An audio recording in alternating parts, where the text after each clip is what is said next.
tarde, ouvintes. Estamos aqui mais uma vez para o nosso programa e conforme nós falamos, eu estou respondendo a todas as perguntas que me foram realizadas nesses últimos 3 meses. Então tem um calharmaço aqui de perguntas e eu vou respondendo elas devagarzinho, com calma e paciência. Aqueles de vocês que quiserem enviar mais perguntas, por favor, pode enviar aqui para a rádio ou pode enviar lá para o consultório no telefone 3284-3663 ou 3288-6517 ou fazê-lo através do Facebook ou do Instagram. Muito bem. Uma das coisas que eu quero deixar claro que vai acontecer a partir de agora, nós tivemos uma mudança de estação. E a mudança de estação é uma das coisas que pega muito em determinados indivíduos. E nós estamos entrando na estação do outono. O outono significa a secura, vai iniciar uma secura. Mas na China, entre o verão e o outono, existe uma estação especial chamada fim de verão, que é a época das chuvas. E por isso nós estamos tendo todos esses dilúvios que vocês vêm percebendo. E a chuva vem com uma coisa chamada umidade. E após a umidade virá a secura. E a secura é a época que pega bem o pulmão. Então quem mais sofre, o órgão que mais sofre na época da secura vai ser o pulmão. Consequentemente, a sua via de saída, que é o nariz. Eu estou falando isso porque acabei de chegar na rádio e alguém me perguntou assim, puxa vida, mas agora eu começo a ter rinite. É por isso. Então eu estou respondendo já uma pergunta ao vivo de uma pessoa aqui da rádio que me perguntou sobre rinite. É porque nessa estação as pessoas com rinite sofrem muito por conta da secura. Enquanto que na estação anterior, que era a estação das chuvas, que é o fim de verão, é a umidade, que agride mais quem? Agride mais o baço pâncreas, agride os músculos. Por isso, nesta época de umidade, nós temos dores musculares, dores pelo corpo. Tá bom? Muito bem. Vamos continuar então na nossa lista de perguntas.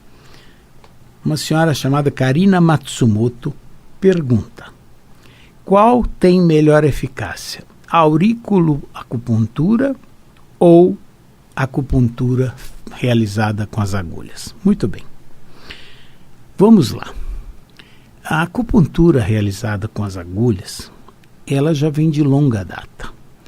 É uma terapêutica usada já há pelo menos 3 a 4 mil anos, e naquela época obviamente não eram agulhas de metal, mas era bambu, depois passou-se a usar metal, passou-se a usar outras coisas, desde que espetando em determinados pontos. A auriculoacupuntura é uma técnica chamada de microsistema. Nós temos vários microsistemas no organismo. Nós temos o microsistema das orelhas, que é aurículo. Nós temos o microsistema do nariz. Nós temos microsistema nas mãos, chamada coriô. Nós temos microsistemas nos pés. Nós temos em vários outros locais ditos microsistemas. A acupuntura, quando você usa um ponto de acupuntura, você tem uma eficácia de mais ou menos, uma margem de segurança de mais ou menos meio centímetro do ponto. Então, se você pega no ponto um pouquinho, alguns milímetros para cá ou alguns milímetros para lá, não tem importância, porque a margem de segurança é mais ou menos de meio centímetro. Já na auriculopuntura, ela tem que ser precisa.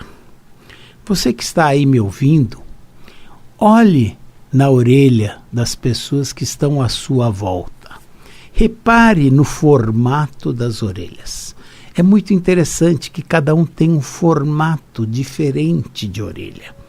Consequentemente, esses pontos que são milimétricos, eles não se encontram exatamente no mesmo local para todo mundo.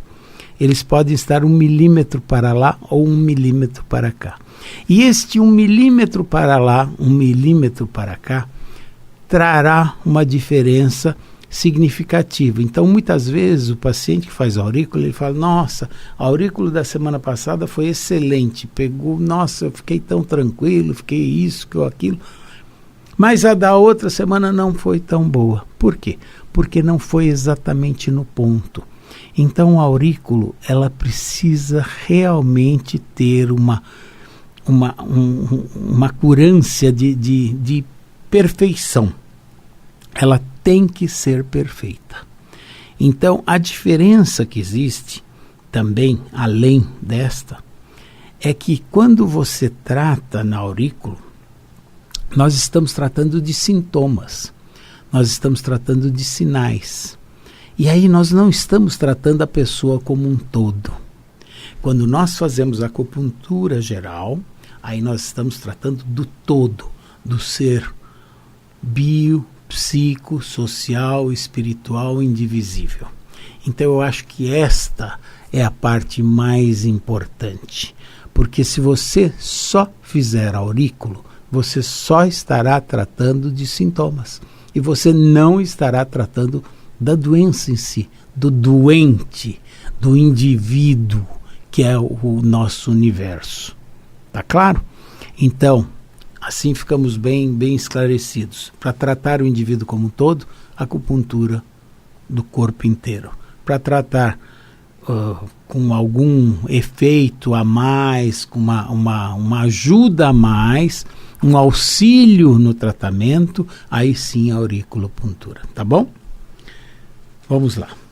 Segunda pergunta. Ana Mendes de Embu das Artes.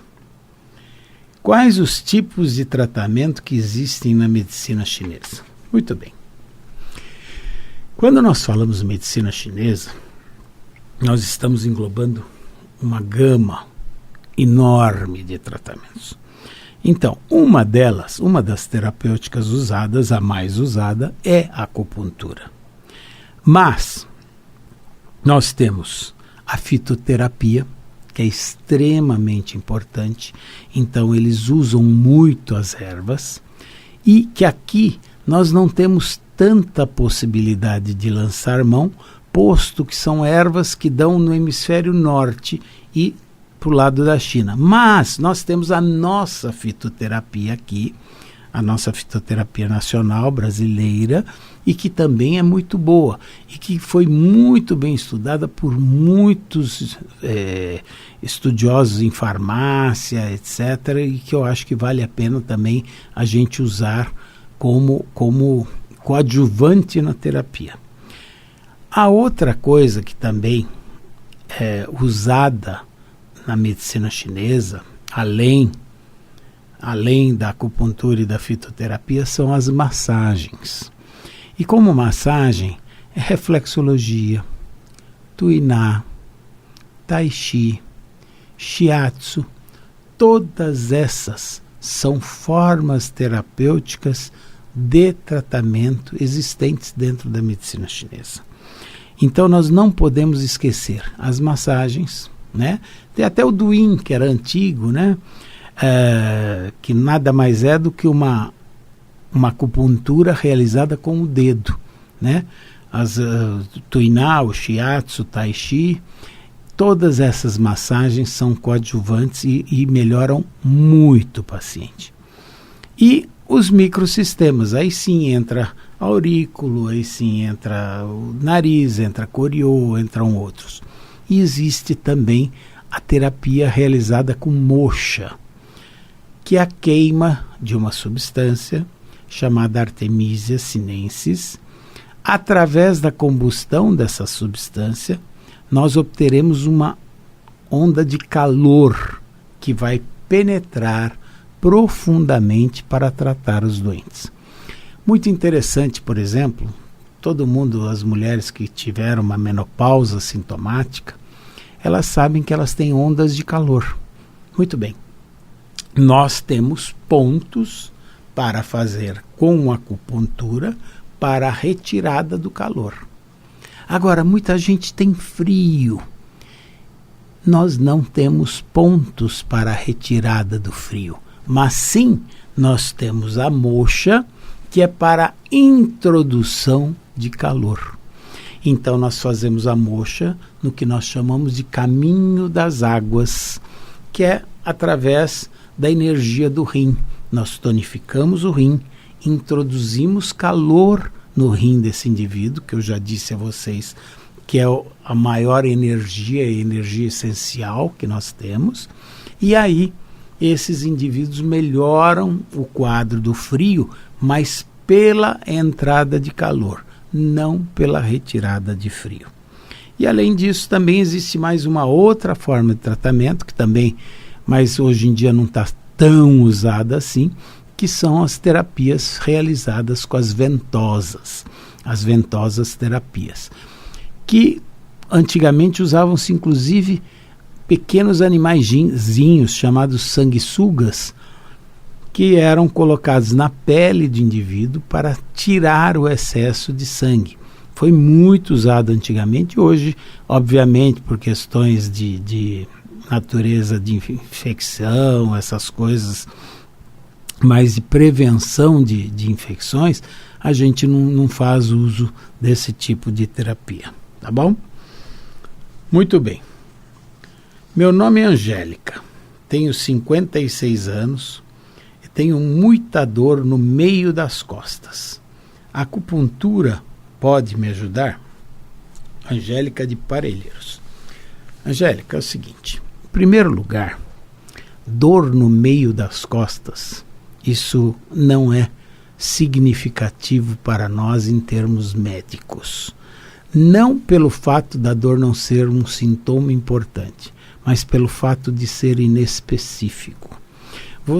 Para isso nós precisamos saber o início da dor, a localização da dor, a irradiação da dor, o caráter da dor, a intensidade da dor, a duração da dor, a periodicidade da dor, os fatores que acompanham essa dor, quais os outros sintomas que vêm junto com essa dor, os fatores que melhoram essa dor e os fatores que pioram essa dor.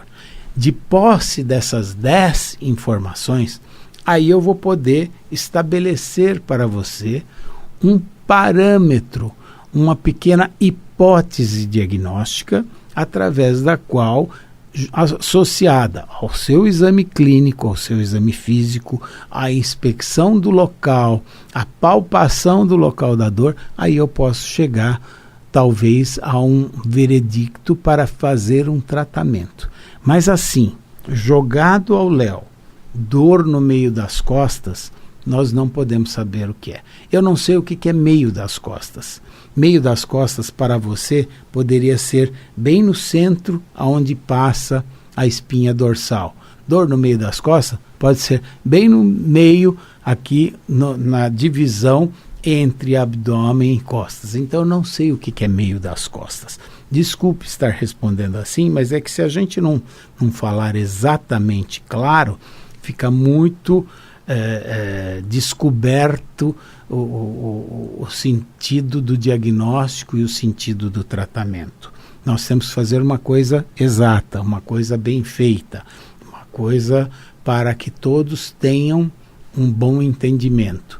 Porque, para vocês terem uma ideia, no centro das costas, no centro do dorso, eu posso ter desde uma gastrite que está repercutindo atrás, uma úlcera que perfurou, uma vesícula que está com um problema, uma hérnia encarcerada, uma cólica renal, uma infecção urinária, um nódulo crescendo em algum lugar. Então nós temos 1 milhão de hipóteses. Então, dor no meio das costas é muito genérico. Nós precisamos especificar exatamente, tá bom? Não é que eu não queira responder, é que torna-se impossível eu responder sem ter uma visão clínica global de tudo isso, tá bom? Vamos lá, outra pergunta. Meu marido e minha filha têm bronquite e asma. Usam bombinha o tempo todo. Será que um tratamento com acupuntura pode ajudá-los? Érica de Santos. Vejam, a asma e a bronquite, normalmente, elas são praticamente sinônimos. E a bombinha nada mais é do que um broncodilatador. Ele dilata o brônquio e melhora a função respiratória desse indivíduo. Por que existem crises de asma e bronquite? Ora, o pulmão é o órgão que eu acabei de falar agora no início do programa, é o órgão, o elemento metal. E metal tem a ver com a época da secura, é a época do outono. Então eles têm uma sensibilidade muito maior nesta época. Então, alguns pacientes, pelo contrário, podem até falar assim, no outono eu melhoro da minha bronquite. Outros falam que no outono eu pioro muito da minha bronquite. É 8 ou 80. Ou ele melhora muito no outono, ou ele piora muito no outono. Existem vários fatores influenciando isso. Além do fator climático da secura, existem os fatores alérgicos, de alérgenos, que é pólen, que é poeira, que é pelo de animais, que são os ácaros. Então são vários, mofo, são vários fatores e cheiros. Tem gente que tem crise de bronquite porque sentiu o cheiro de um perfume. São alérgenos, cheiro de perfume, cheiro de gasolina, cheiro de benzeno. Então tem várias coisas que podem desencadear, além do fator climático, tem os fatores alérgicos. Mas existe um fator que pode acontecer muito frequentemente: processos infecciosos escondidos. Então a pessoa tem, por exemplo, uma sinusite de base, ela não tratou a sinusite, e isso vai descompensando essa pessoa. Ele pode virar, inclusive, eventualmente, uma pequena pneumonia, um processo infeccioso, e que vai gerar crises de bronquite subentrantes. Então a pessoa tem vários dias seguidos, todo dia ela entra em crise. Não esquecer, então, de pedir para o médico pesquisar um processo infeccioso.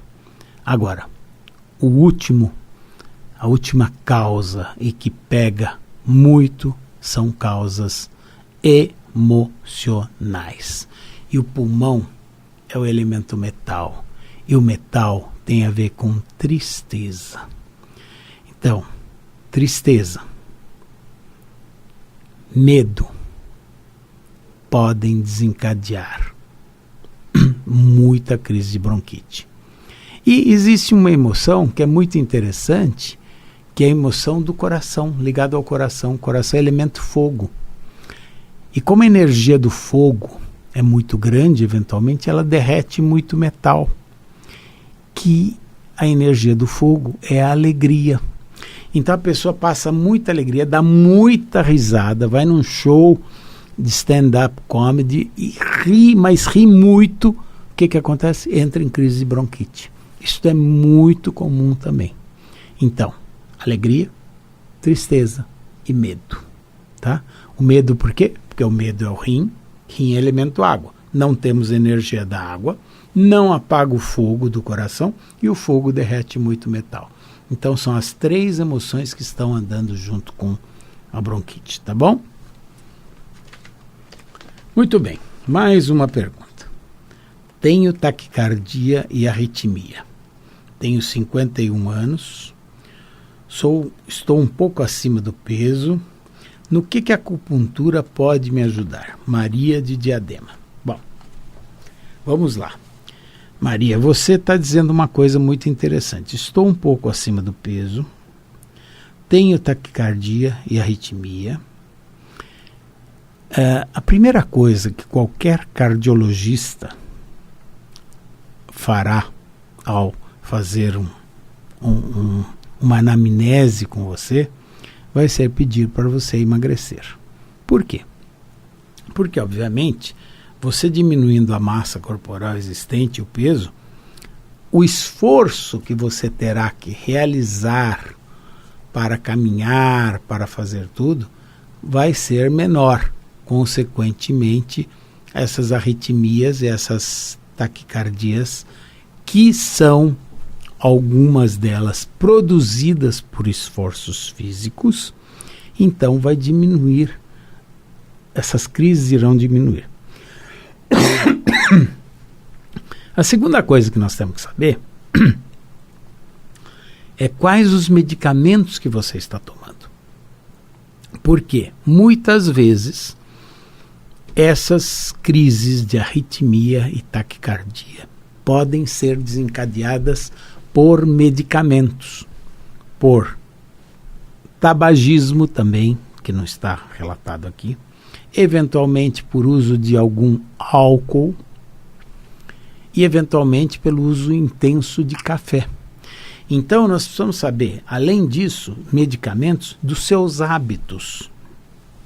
Quais são os seus hábitos? Você toma muito café, você dorme bem, porque às vezes a pessoa não dorme bem, está muito ansiosa, está num estado de ansiedade muito grande, da parte emocional que também gera isso. Por exemplo, você passa um medo muito grande, você vai ver que vai dar um disparo no coração, uma taquiarritmia, alguma coisa. Então nós precisamos saber mais detalhes, Maria. Nós não podemos apenas afirmar tenho taquicardia, arritmia e estou um pouco acima do peso. Ponto. Não, um pouco acima do peso, isso vai ser geral. Qualquer cardiologista vai querer que você abaixe o seu peso para melhorar. Mas nós precisamos saber esses outros detalhes. Quais são seus hábitos, Maria? Você fuma? Você tem o hábito de tomar álcool com mais constância ou menos constância? Você toma muito café ou pouco café? E isso é muito importante. E o seu estado emocional. O que está acontecendo na sua vida, no seu trabalho? Será que tem alguma coisa que está te gerando insegurança, medo, que é uma das coisas que dá taquicardia? Será que tem alguém te gerando raiva, que é outra coisa que dá taquicardia? Então nós precisamos saber exatamente o que está acontecendo. Com relação à perda de peso, isso é o mais fácil. Você entra numa dieta não tão rigorosa, mas que você a faça com seriedade. Eu sempre falo que para emagrecer, você tirando 8 itens a princípio, de uma maneira geral, que são açúcar e doce, pão e massa, refrigerante e álcool e arroz branco e batata. Se você tirar esses 8 itens da sua vida, com toda certeza você irá emagrecer. Mas é muito mais fácil vocês pegarem juntamente uma nutricionista que os oriente no sentido de uma dieta adequada juntamente com o seu médico clínico. Então, seu médico clínico e mais a nutricionista vão te orientar a melhor dieta, o que é bom para você, o que seria melhor para você poder encarar essas crises de taquicardia e taquiarritmia, tá bom? Bom, era o que nós tínhamos para falar. Quero agradecer a vocês. Um bom final de domingo. E, se Deus quiser, semana que vem estaremos aqui de novo no mesmo horário, tá bom? Continuando a responder as perguntas, tá bom? Forte abraço a todos vocês e bom início de outono.